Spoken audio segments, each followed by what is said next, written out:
No Rolando um Papo de hoje, eu recebo, aqui na cidade de Guaratinguetá, o deputado federal Paulinho da Foz. Muito obrigada pela presença, é um prazer recebê-lo aqui em Guaratinguetá, no escritório do Marco Pazin, que cedeu esse espaço para que fosse realizada a nossa gravação. Quero te agradecer pela oportunidade de estar falando aqui com todo o pessoal da região. Muito obrigado, Adriano, por ter me convidado para estar contigo aqui nesse programa. Deputado, no universo de 513 deputados, você... Posso chamar você? Lógico, ninguém me chama Você é um dos 8 mais influentes no contexto nacional.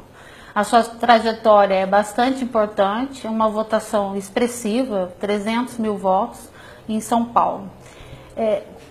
Qual é a análise que você faz do momento político hoje no país? Bom, o país passa por uma das crises mais profundas da história do Brasil, né? O Brasil teve 2 momentos da história que teve PIB consecutivo 2 anos abaixo de zero. 1929 e 1930, quando o mundo inteiro entrou em crise, e agora 2015 e 2016. Só que agora a queda do PIB foi muito grande, né? Nós tivemos uma perda de PIB de mais de 8% em 2 anos. Se você levar em conta que o nosso PIB é de 6 trilhões e meio de reais, nós estamos perdendo aí coisa de 500 bilhões de reais em apenas 2 anos. Ou seja, está uma crise profunda, não só a crise política, mas uma crise moral, uma crise de corrupção generalizada, né? Isso levou então um descrédito muito grande no Brasil. Acho que a gente começa a sair do fundo do poço, né? Apesar das dificuldades que o Brasil passa, a economia começa a dar alguns sinais aí de saída da crise. E é lógico, quando tem uma crise dessa, tem uma discussão de quem é que vai pagar a conta. Sim, isso e é o do problema. nosso ponto de vista, o governo cismou de fazer os trabalhadores pagar a conta, né? E eu, como dirigente sindical que sou e estou deputado lá há 11 anos, quase 11 anos, eu tenho que defender os interesses dos trabalhadores, dos aposentados, é um pouco o que eu estou fazendo nesse momento, né? Mas se manter como uma das principais lideranças, a gente sabe da dificuldade. Porque você tem que fazer, você lida com uma série de partidos, de outros deputados, e você tem que manter essa convivência e provar todos os dias que você tem essa capacidade, não só argumentativa, mas a capacidade de ser e de se perpetuar como líder. O que tem no seu perfil que indica isso, e como é que você faz para administrar tudo isso? Bom, primeiro, ter coerência na vida, né? Eu tenho uma coerência, eu sou, digamos assim, eu sou metalúrgico, né? E estou no Congresso com muita clareza da minha função. Minha função é defender os interesses dos trabalhadores e dos aposentados. E, lógico, tem uma relação dentro do Congresso, né? Nós convivemos ali com todo o processo do impeachment da Dilma, eu fui um dos principais articuladores do processo, junto com esses amigos que viraram ministros, ou seja, gente que está hoje no governo. Então tem uma relação ali antiga, né? Com as pessoas novas que chegaram, com os velhos, né? Tem deputado lá que tem 40 e tantos anos de casa, então já tem uma relação muito boa dentro do Congresso e lógico que agora cabe, digamos assim, como é que nós vamos fazer para que essas reformas não sejam tanto quanto contra os trabalhadores. Sim. Essa talvez seja a grande arte que nós temos que fazer agora. Você avalia que o Brasil é um país de amadores? Porque se a gente pensar na questão da Previdência, o que parece é que nada nesse país foi planejado, ou que não se supunha que a expectativa de vida fosse aumentar, e hoje aconteceria o que está acontecendo com a Previdência. Muita gente velha e jovem sem trabalho. Então não dá para equilibrar essa questão financeira, e que era lógico. Eu acho que, primeiro que a Previdência é uma coisa muito difícil de mudar, né, de mexer, porque a Previdência mexe com a vida das pessoas, né? E não mexe da sua vida, mexe com o teu pai, da tua mãe, do teu avô, ou seja, mexe com a família. Então, nunca foi fácil nenhum governo mudar a Previdência. Se você pega todos os governos que passaram, Fernando Henrique, Lula, Dilma, todos eles tentaram fazer alguma reforma da Previdência, nunca conseguiram fazer uma reforma. Agora, o Temer cismou de... Como o Temer hoje é talvez o governo mais impopular da história do Brasil, né? Até tenho brincado que se fizer uma eleição entre ele e a Dilma vai ser uma briga de faca para ver quem é pior, né? Mas é um governo forte, um governo que tem votos no Congresso, muito, né? Tem apoio do judiciário, apoio do sistema financeiro, apoio do grande empresário brasileiro. E quanto essa ingerência do governo federal é prejudicial à população, quando se fala que ele tem uma base que dá sustentação à gestão dele? Então, eu acho que primeiro, nesse momento, é importante que o governo tenha força no Congresso. Sim. Agora, não pode usar essa força para ser contra as pessoas. Por isso, essa questão da reforma da Previdência, eu não vou nem falar da trabalhista, porque a trabalhista, vamos ver como é que sai daquilo lá, nós vamos enfrentar e tal. Mas a questão da Previdência, ela é muito grave. Por quê? Ele coloca que homens e mulheres vão se aposentar aos 65 anos. Você não pode olhar a Previdência olhando por São Paulo ou pelo Rio de Janeiro. Você tem estado brasileiro que a expectativa de vida não passa de 67 anos. Ou seja, então a maioria das pessoas daquele estado vão morrer antes de se aposentar. Ou seja, então a proposta que ele está fazendo é muito dura. Trabalhar 49 anos para poder ter aposentadoria integral, ou seja, são coisas que a gente não pode concordar. Eu fiz uma emenda, uma espécie de substitutiva a essa proposta dele, e a minha emenda teve muita força, teve muito apoio. Eu tive apoio de 23 deputados como autores da proposta, de 8 partidos diferentes, e tive 349 deputados de 513 assinaram a emenda. Então, ou seja, é muito difícil o governo derrotar a minha emenda. E a minha emenda é bem melhor do que o projeto dele.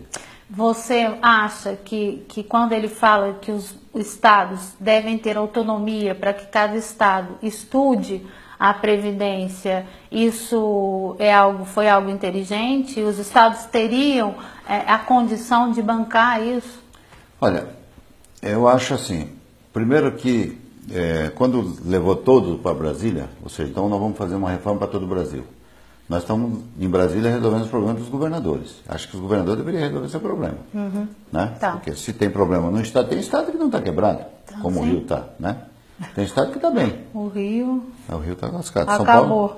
Agora, quando joga para lá, é assim, então os deputados federais são gente boa, tal, vamos votar aqui para resolver o problema do Brasil. Eu acho que o problema dos estados que tem que resolver são os governadores e os deputados estaduais, e não nós, né? Essa é uma das questões que eu discuti muito com o Temer, dizendo, esse problema não é nosso. Ele foi para lá, recuou, agora ele está falando de 6 meses. Você sabe melhor que eu, né, que não faz uma reforma de Previdência no Estado em 6 meses. Com a pressão que vai ter dos funcionalismos em cima da Assembleia Legislativa, eu duvido. Logo a população saindo das ruas, se manifestando. Aí o governo vai dizer, aí os governadores vão dizer, não, daqui 6 meses eu vou entrar na outra, então está tudo bem, entendeu? Ou seja, é digamos assim, uma tentativa de enganar a opinião pública. Eu acho que Quando você diz que a sua emenda é melhor que a proposta dele de reforma, qual que é o cerne da emenda da sua emenda? Ó, a proposta que o governo mandou para o Congresso, ela tem um punhado de defeitos. Eu não tentei corrigir na minha emenda todos os defeitos. Sim. Eu peguei os 4 principais pontos da reforma e modifiquei. Então, primeiro, o governo propõe 65 anos para que homens e mulheres se aposentem, e nós estamos baixando para 60 anos para homens, 58 anos para as mulheres, porque a gente acha que as mulheres têm que se aposentar antes. A mulher trabalha mais que o homem, nós temos que reconhecer. Né? O governo propõe 50% a mais do tempo que falta para se aposentar, nós estamos propondo 30% a mais. Ou seja, nós estamos propondo fazer uma reforma, mas não tão dura quanto ele está propondo. Ele propõe que a contagem do valor da aposentadoria comece com 51 pontos, mais 1 ponto por ano trabalhado. É uma espécie de fator previdenciário moderno. Nós estamos propondo que comece com 60 pontos, mais 1 ponto por ano trabalhado. Isso significa que na proposta dele, as pessoas teriam que trabalhar 49 anos para se aposentar com salário integral, na nossa teria que trabalhar 40, né? Para trabalhar integral. Né? Ele propõe pagar apenas a metade da pensão da viúva ou do viúvo. Nós estamos propondo pagar integral desde que a pensão e a aposentadoria não ultrapasse o teto da Previdência. Então, são esses 4 pontos que eu modifiquei e vou trabalhar para aprovar essa minha emenda no Congresso. Por quê? A votação começa para valer, a discussão para votar começa agora na comissão especial, de qual eu faço parte, a partir da semana que vem. Acho que isso vai demorar uns 15, 20 dias para votar na comissão, porque vai ser um embate agora da proposta dele contra as outras, e depois vai para o plenário. Então, eu calculo que lá no início de maio, a votação acontecerá no plenário. É lógico que daqui até lá terá toda uma pressão sobre deputados. Nós estamos convocando um Dia Nacional de Paralisação, dia 28 de abril. Enfim, então vai ter muita pressão ainda sobre o Congresso, e eu acho que precisa fazer uma reforma, mas não pode ser tão dura quanto o governo está propondo. Eu estou pensando no seguinte, as pessoas falam da legitimidade do governo Temer, se bem que isso não tem uma consistência, porque ele foi eleito na chapa da Dilma, ele era o vice da Dilma. Então era natural que quando ela sofresse o processo de impeachment, ele assumisse o governo, embora a gente ouça muito hoje também o fora Temer. Mas moralmente, né, falando do conceito moral, não do conceito legal, você acha que ele tem essa força até para se dizer presidente do país? O perfil dele se enquadra nesse momento que o país precisaria de alguém que tivesse um pulso firme para fazer as mudanças que o Brasil precisa? A situação era tão ruim que eu acho que se nós fizéssemos assim, chamasse o Lula e dissesse: Lula, nós cometemos aqui um erro, vamos devolver esse negócio para você. Duvido que ele ia aceitar. Né? Ou seja, foi um erro meu, foi um golpe e tal, vamos pega de volta isso aqui. Ele não ia querer. Por quê? Porque a situação é tão grave que precisa ter alguém que não está muito preocupado se vai se reeleger ou não, para fazer o que precisa fazer, né? E o Temer encarou esse processo, né? Ou seja, ele está na dele, ele está convencido de que o único jeito de tirar o país da crise é fazendo essas reformas duras como ele está propondo. É lógico que eu imagino, e como sindicalista que fui minha vida inteira, que ninguém faz uma proposta e diz: minha proposta é essa e não tem modificação. Claro. Eu sempre imagino que o cara faz uma proposta e vai ceder, tá certo? Então, por isso, nós vamos continuar insistindo de mudança na proposta que ele fez. Agora, a legitimidade, lógico que ele tem legitimidade, ele assumiu a presidência da República, né? Se vai ser cassado no TSE ou não, eu não acredito também que o TSE vai cassar. Por quê? Acho que hoje não tem ninguém a fim de assumir a presidência da República. Você acha que hoje o Rodrigo Maia vai assumir um pepino desse? Não quer. Que não era seu candidato, né? A presidência da Câmara, né? Então não era. O meu candidato era o Jovair. Então, Você se incomodou quando o Temer colocou a bancada dele para trabalhar de forma favorável a que o Rodrigo Maia continuasse, né, a reeleição do Rodrigo Maia? Com certeza. Ou seja, os dois candidatos, os dois candidatos eram os dois principais candidatos da base do governo. Ou seja, foi muito ruim aquele processo do governo pôr a máquina do lado de um candidato, né? Significa que excluiu o outro candidato. Nós perdemos, mas isso tem um rescaldo, né? Então, acho que agora o governo vai sentir um pouco do que ele fez lá, da mão de ferro que ele usou. Né? Os deputados que perderam a eleição, no caso, o Jovair Arantes teve 100 e poucos votos. O governo agora precisa de 308 votos para aprovar a reforma. Portanto, terá muitas dificuldades. Você teve duras críticas ao seu posicionamento favorável ao ex-deputado Eduardo Cunha, que recebeu uma pena pelo juiz Sérgio Moro de 15 anos de prisão. O que o fez defender o Eduardo Cunha? Qual era a sua convicção quando você levantou essa bandeira? E o que você pretendia? Qual que era a leitura que você gostaria que o país fizesse quando você tomou essa decisão? Primeiro, eu tenho um princípio na vida de nunca abandonar ninguém no meio do caminho, né? Minha vida inteira foi assim. O Eduardo Cunha foi a pessoa que conduziu o processo do impeachment na Câmara. Sem ele, nós não tínhamos feito impeachment, né? Posso até te dizer que em determinado momento, daqueles ano e pouco que nós passamos, 1 ano e 4 meses, tentando derrubar Dilma e conseguimos, foi, primeiro, o Eduardo Cunha. Segundo, digamos assim, tinha ali mais umas 3 ou 4 pessoas. Entre elas estava eu, o Rodrigo Maia, que virou o presidente da Câmara agora. Depois, no meio do caminho, ele queria ser o relator, a gente achava que não devia ser ele. E por isso, relator do impeachment. E por isso ele ficou meio contrário a Eduardo Cunha. Eu tive o tempo todo junto com a pessoa. Aí chega no final, a pessoa vai ser cassada, eu não tenho como votar contra a pessoa, eu votei a favor dele. E voto hoje. Então, você acredita que essa foi uma linha de coerência? Ou seja, eu estou com a consciência muito tranquila de ter votado ali. Teve 10 votos a favor do Eduardo Cunha, um foi meu. E eu votei com muita tranquilidade, porque eu não sou de abandonar ninguém, nunca fiz isso na minha vida, e não é ser na hora difícil, porque eu sempre acho que as pessoas, quando estão em dificuldade, é que você tem que estar do lado dela. Independente do que ele fez, se ele cometeu erros, mas acho que o Brasil devia isso para ele.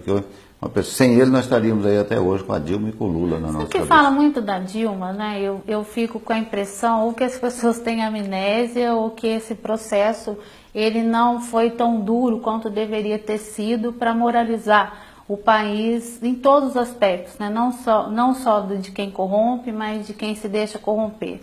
Mas o Lula, ele foi a pedra fundamental, né? Você que pode usar esse termo para isso, né? Primeiro porque a Dilma é uma criatura dele e hoje, em função da Lava Jato, a gente pode assistir de cadeira todas as acusações que têm sido feitas contra os seus principais líderes, né?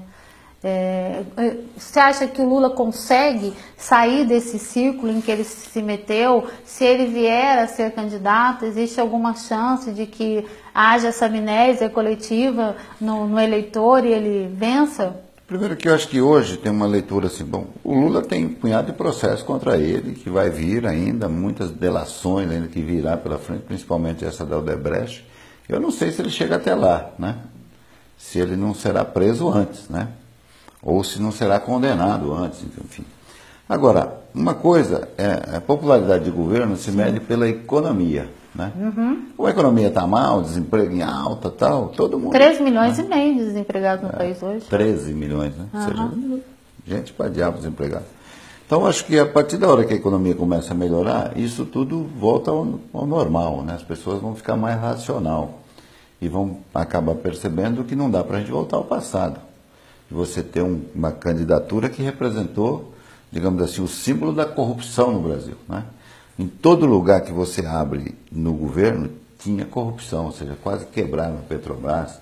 Petrobras é uma empresa que valia 510 bilhões de reais, chegou a valer 88 bi, ou seja, quase quebraram a empresa. Se fosse uma empresa privada, teria quebrado, né? Destruíram toda a economia do Brasil, né? Corrupção generalizada, empresários presos, os principais líderes do PT presos. Ou seja, eu acho difícil a população esquecer tudo isso.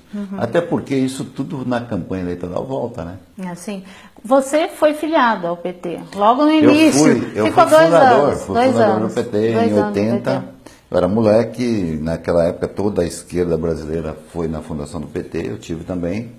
Fiquei até dezembro de 82 e depois me filiei ao PDT, de Leonel Brizola, e fiquei até recentemente quando fundei o Solidariedade. Solidariedade vai apresentar alguma alternativa, seja para o governo de São Paulo, seja para a presidência? A princípio não. Nós estamos montando um trabalho a nível nacional para ter candidato a deputados estaduais, federais, em alguns estados candidato a governadores, senadores, mas nós não temos hoje candidato a presidente da República. Nós devemos apoiar uma alternativa que possa viabilizar o Brasil. Ainda não tem, não dá para você dizer quem não vai apoiar, sei lá. Agora se fala em Dória, né? Sim. Até porque eu acho... Engraçado que o Dória, nem o PSDB acreditava no Dória. O único que acreditou no Dória foi o governador de São Paulo, Geraldo Alckmin. Hoje ele virou a figura, a melhor expressão do PSDB. Mas você sabe que eu não apoiei o Dória, mas eu sempre fui muito amigo dele, desde quando ele começou lá numa televisão, lá atrás, numa televisão pequena, Rede Vida ainda, muitas vezes participei do programa com ele. Então sempre tive uma boa relação com ele. E assim que ele era candidato ainda à prévia do PSDB, eu fui lá e falei, Dória, você vai ganhar a eleição. Porque eu saí de lá convencido, eu tive uma conversa com ele, que ele estava afim de ser prefeito. E trabalhando muito, com manga arregaçada, ou seja, eu falei... E está sendo um grande prefeito. Está sendo. E ele sabe fazer, né? Esse dia atrás, por exemplo, eu vi... Ele complicou a vida de todo mundo quando ele faz uma gestão diferenciada e que corrobora com o que ele vendeu de ser o novo.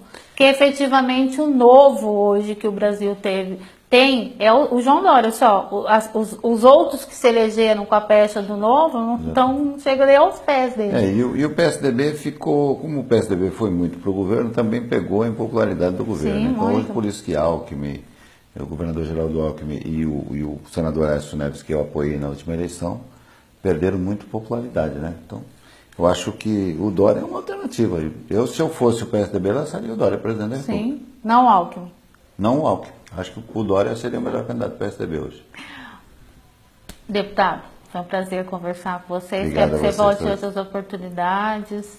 Obrigado, aqui para parabéns. Guaratinguetá e pela região. Parabéns pelo teu trabalho, deu uma grande repercussão aqui na região. Eu fico muito satisfeito de você ter me convidado. Graças a Deus. Conversamos no Rolando um Papo com o Paulinho da Força Sindical.